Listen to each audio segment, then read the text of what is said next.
it is very important for everybody to understand the context in which we are discussing the city of Windhoek.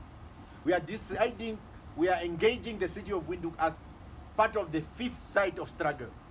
Remember, we have decided in 2020 to add election as a fifth site of struggle, but not the only struggle. It doesn't define us.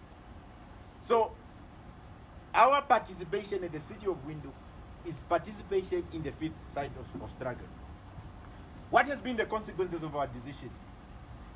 The consequences of our decision has been that when we took that decision, together of course with others, to participate in those elections, the consequences was that the ruling party could no longer enjoy the luxury of the majority that it enjoyed for over the period of 30 years. So together with others, we then managed, as an achievement in the fifth site of struggle, to be able to change the dynamics in the city of Windhoek. And that's what you must always know about the AR movement. When we take tactical decisions, we always take those tactical decisions with a view to check, now, if we take this decision, how does it contribute to our strategic objective as a movement? How does it contribute to our identity? Okay? So before we even talk about coalition or anything, the fundamental achievement of our decision in 2020 to add the fifth site of struggle has been that we were now able to bring about changes in the city of Windhoek because of that strategic decision. Obviously, nobody got 50+1. What it meant on a large scale, for the first time in the history of our country, what it meant is that people now need to talk to one another, which is something that we appreciate. We now needed to engage one another whether we like each other or not. So that is why when we engage, one of the things that we did first, we wrote letters. One of the first things that we did, when no one could get 50+1, we wrote letters to all political parties except the ruling party to say this is what has happened as an outcome of an election. We are willing to engage. We wrote letters to everybody, including the LPM, to say that, and we also followed up with a telephonic phone call to say that, look, we understand the dynamics. As the AR movement, our position is that we are prepared to engage with whoever. When we then engage with whoever, the meeting was, then the IBC established contact. They wanted to engage with, we thought we are now preparing to engage with the IPC, and then we'll go and engage with anybody else, you know, like how we've communicated. Just for us to come in the IPC headquarters. And then we see that others have also been invited to the same meeting without us knowing. So we had a fundamental problem. What's going on here? We wrote to you, we wanted to engage, but we did not know that everybody else is here. But we thought already there that this is not about us. We don't like the approach. We may not like the actors, but the residents of Windhoek require of us to engage one another. So we then decided anyway just to go ahead with the conversation and see what is it that we are able to get in that specific context. So already from the beginning, we wanted to work with everybody. Yeah, we actually wrote letters to, and those things are there as a matter of record. We initiated to have conversation with everybody because we believe that we need to demonstrate that an alternative could also be able to work. You know the outcome of that. People were elected. I was now given that responsibility as mayor of Windhoek. And I must just say, it was a very difficult thing to do, because now I found myself, and also that burden that was on the AR movement, to say that no matter how I felt about certain members of the coalition, because I'm now as mayor, I could not engage into some sort of bilateral confrontation, because we would not have achieved anything. So we have to accept all the nonsense that we could, and we will go in detail to some of them that we have to accept. We have to to tolerate, and perhaps that's one of the biggest lessons that we learn. We have to tolerate almost everything. You speak to a person at 10 o'clock, 5 minutes after 10, the person have changed their opinion. Then you said, okay, fine. Then 6 minutes later, the person revert back to the original position again. But you have to stomach that, because if we would have decided as the AR movement that we are going to be fighting and confronting everybody, Julia, if we are going to be fighting and confronting everybody at that specific moment, it was going to become very, very, very problematic. So it was an unstable period, and there are specific people who made sure that the coalition is not stable, but we remain on course. We eventually signed that agreement in August. We eventually signed this coalition agreement somewhere in August, because it's just push and pull and things like that. So we eventually signed that agreement, and we did not sign that agreement because we were coerced by anybody. It's because we made a significant contribution. In fact, we even asked that there must be an anti-corruption. The coalition must take a zero tolerance on corruption as part of the revised agreement. It wasn't the original coalition agreement, because we believe that this is what we need to be able to do. That also remains our position, that we have signed that coalition agreement. You hear a lot of people talking about mayor and all those things. When we signed that agreement, we knew that we were given an assignment for 1 year. The agreement speaks about the positions of mayors and so and so and so and so are going to be rotated on an annual basis. That's why we are in those engagements. So the story is that some people are busy spreading and calculating that we want Job out. Who told you we want you as a chairperson of management committee? And you have been very chaotic. The city couldn't function properly because weak leadership and people who couldn't even take decisive decisions. So who is going to be where and how? Those are the discussion of the coalition in terms of a coalition agreement. So you should not go to the riverbeds and start negotiating coalition agreements. You must come to the table and be brave enough and state and articulate your position. Don't get sympathy from the media. Don't get sympathy from people at the old age homes. Articulate your position. Articulate your position, defend your position, convince others why people must accept your position. So when you just go there and articulate and say, we are having a meeting to discuss one individual. How can you have a meeting to discuss one individual? People who are 70, 60-year-old just discussing a young person who's old enough to be their grandchild. You are meeting, having 7 hours just to discuss. That's not our approach. Our approach is to say we have signed an agreement. We are committed to that agreement. And the agreement has specific terms. That's why we even decided to say, look, we know what we have written. Let's account to the residents. In terms of Section 11 of the Local Authority Act, the mayor is accountable to the inhabitants of Windhoek. That's what it says in Section 11, subsection 5, I think D. The mayor is accountable to the residents, to the inhabitants of that particular local authority. So we accounted as mayor. I accounted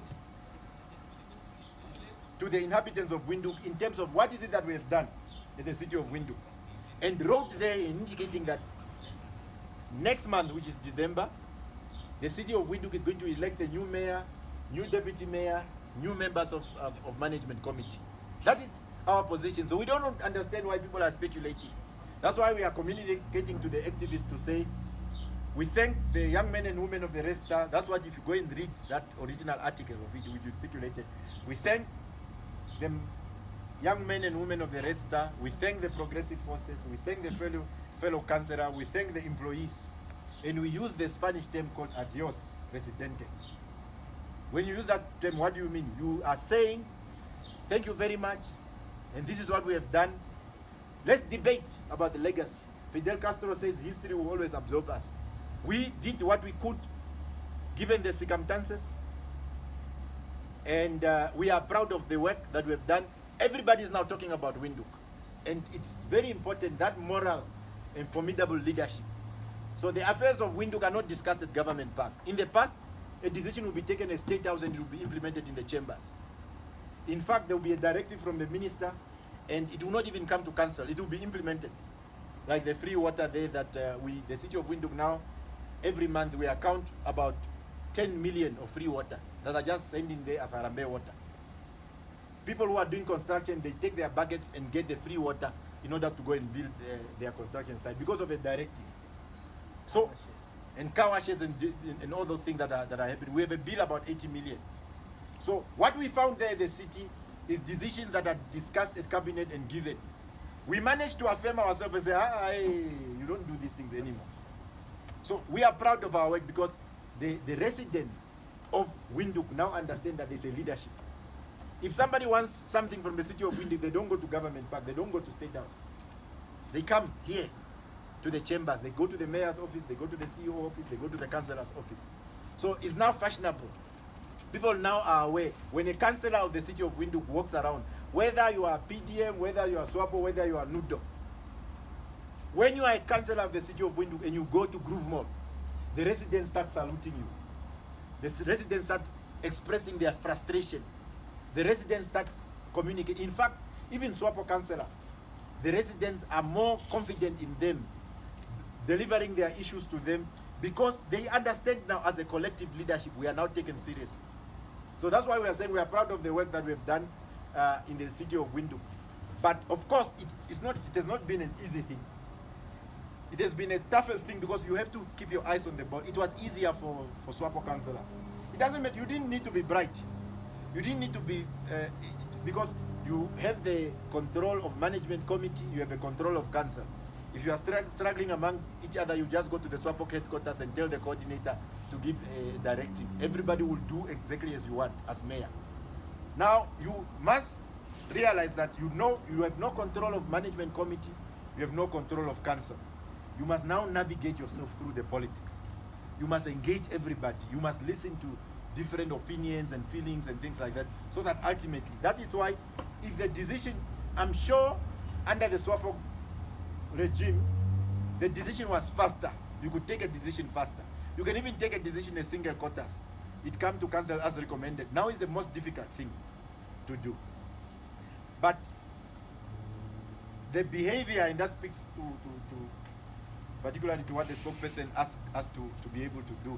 Remember, we indicated that we could not have confrontation because you are mayor. Now imagine you are mayor, you are having a fight with Itula, you are having a fight with Honorable Venani, and things like that. So you will not be able to a focus. But it does not mean that we're always happy with what has been happening. Tell me, in this whole country, which local authority did you have councillors restrained? Local authority. Where? There are 57 local authorities. Only in Windhoek. Only in Windhoek. Why? So Dr. Itula, and it's such an unfortunate state of affairs. It's actually very sad that we have to reach this point to tell the residents, to tell society, to tell the activists, because we felt that Namibia needed an opportunity to realize what is it that can be done. It doesn't matter who wins or loses, but that decision that we took to support Dr. Itula in 2019. Dr. Itula had a very weak political immune system. So remember, these things with COVID, they say you must have a strong immune system. So because if you don't have a strong immune system, your body will not be able to resist diseases. So Dr. Itula had a very weak political immune system. We had to give him immune boosters so that his political immune system is strong. And we found him on a bicycle. And we felt pity for him, but we were kind of impressed with his courage, because he was moving around running campaigns of Helmut Angula and the Team SWAPO and things like that. But not everybody in the AR movement agreed. Upside here, for example, is one of our activists. He didn't agree. He said, okay, you guys can support. So we took a decision then. That's why it's so sad that we have to come to this point. We took a decision to give him political immune booster because his political immune system was very weak. We had to give him a Mercedes-Benz because he was on a bicycle. I remember I had to ask activist D, because Pau, who was in the north, because Dr. Itula first went, to the north, and he was not attracting a lot of people, and we needed him to be to receive necessary support. That's what we are calling the immune system. Pau got very angry, and he called me and said, "Man, Job guy chiri chiri ne." Pau when he's angry, is angry. And he was saying, "Chiri chiri nga katobiko he anwai. Katobinga itandi furu onu harongo gini ngama. Aitandi furu kusapoto kasamanya ono and no, Pau, please man, is continue man, just relax." So we had to send D to go to the north and reinforce, to run programs and convince, because we literally thought, at least for somebody who have courage to stand up, yeah, we don't have to analyze, overanalyze. We wanted just to say that it is okay to stand up. There is nothing wrong with standing up. Yeah, it is okay to be independent. Yeah, so we needed to, because remember already in June, Angelina had stood in Ondangwa as the first female independent candidate. So we needed to really just assist in that specific process. But he always had a problem, because he understood one of the fundamental problems that he understood that the underlying machinery that supported him is our machinery.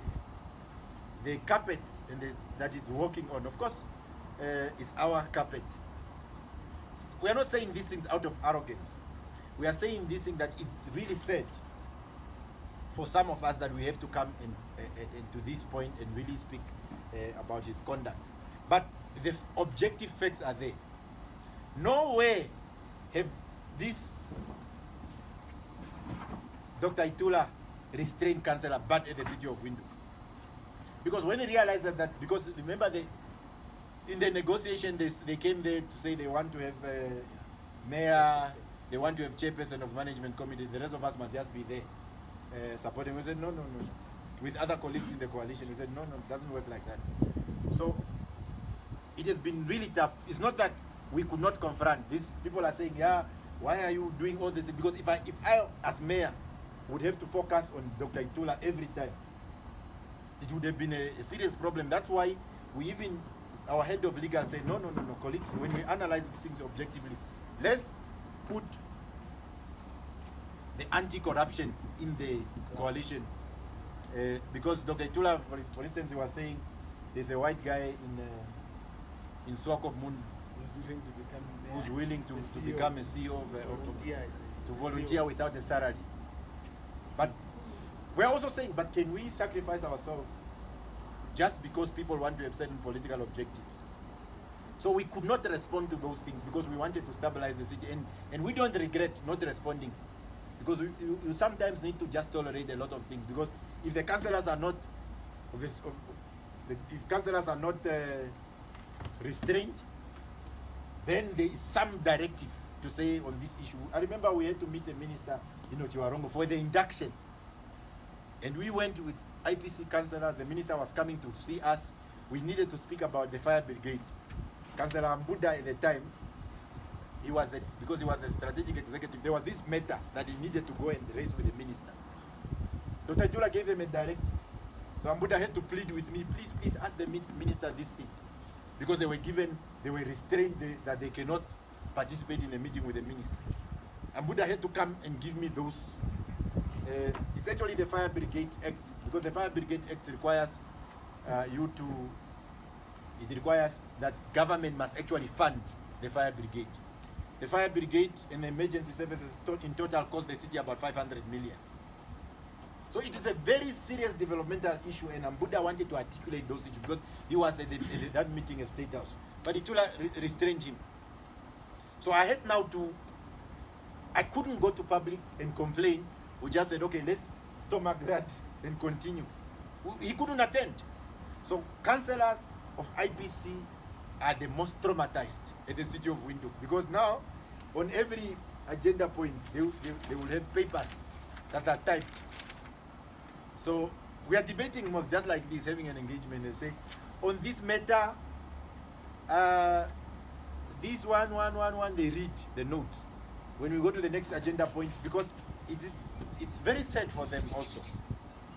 Yeah, because sometimes you really feel pity for them. They want to take independent positions. They wanted to take independence position, but they cannot take independent position because they must comply with those directives. So his conduct has been very, very, very, very problematic. It's either he's just concerned, he wakes up, I'm almost convinced that Dr. Itula, his breakfast is Job Amupanda, his lunch is Job Amupanda, his dinner is Job Amupanda.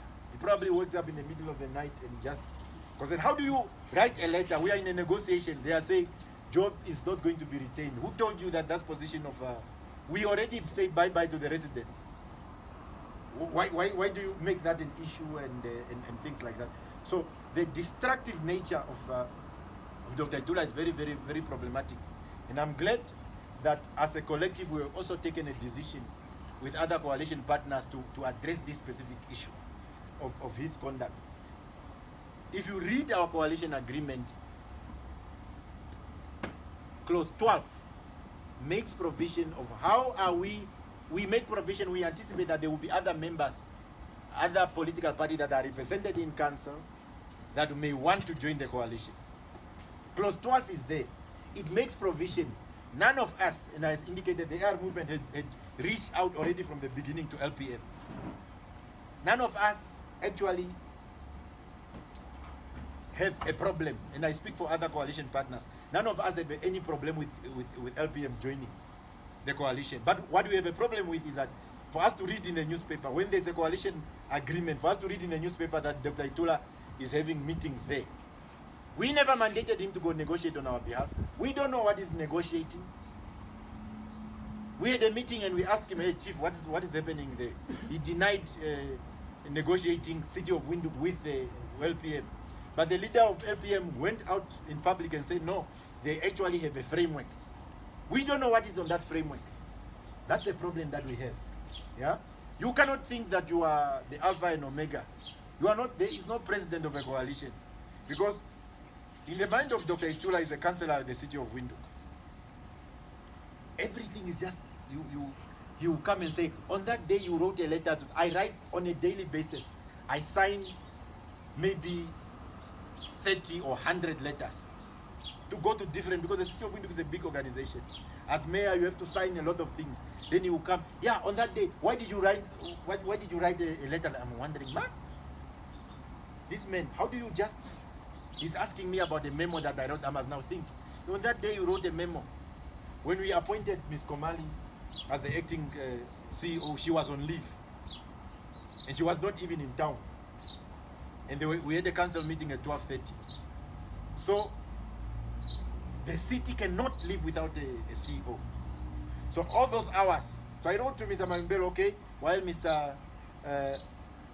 Komali is coming, she's out of town, please continue, because we should not have a lacuna. What if there's a big fire there? Or there's an urgent application, somebody must do something. So I took a decision that I stand by it as a principal head of council. Because as a leader, you must take decisions. You must not allow things to zigzag. Then you just come, yeah, where did you get the power to appoint a person for 2 hours? So I must allow a city to be without a city. So the over-involvement of Dr. Itula in the affairs of the City of Windhoek has been quite very, very, very, very problematic. And we don't have these things from other principals. Other local authorities are functioning very well. Because maybe one of the crimes that I committed, I remember I had 2 meetings with Dr. Itula, long meetings. And I realized part of the crime that I committed is that because I refused to be his boy, at one point I had to block him on WhatsApp.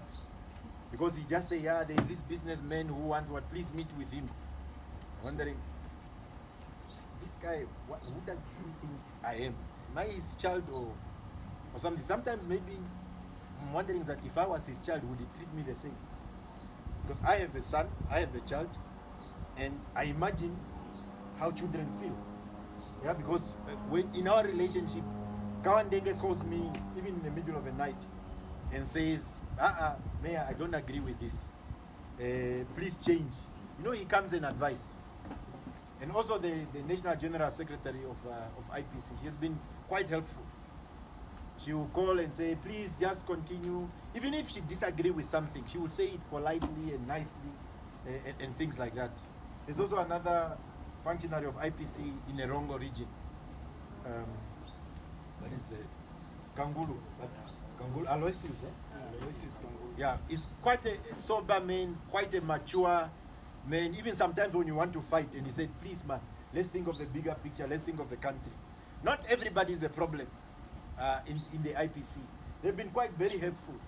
The mayor of Waves Bay has been quite very helpful, and many others, people in IPC have been very helpful. But Dr. Itula seemed to have a particular problem with Job. Yeah, to have a particular, I'm not going to be mayor, so I'm going to be an ordinary council, so that you are able to now to see the robust engagement in that council, and also robust engagement in the city of Windhoek. So there are people who have been quite very helpful in the IPC, and sometimes they've actually assisted. Even when I wanted to react in a particular way, they will say, please think of the bigger picture, don't do that. But we cannot withhold this information to our activists, to the public, because it's also becoming very confusing, because the youth are looking at us. We lead a youth movement, and majority of the youth are concerned about the future.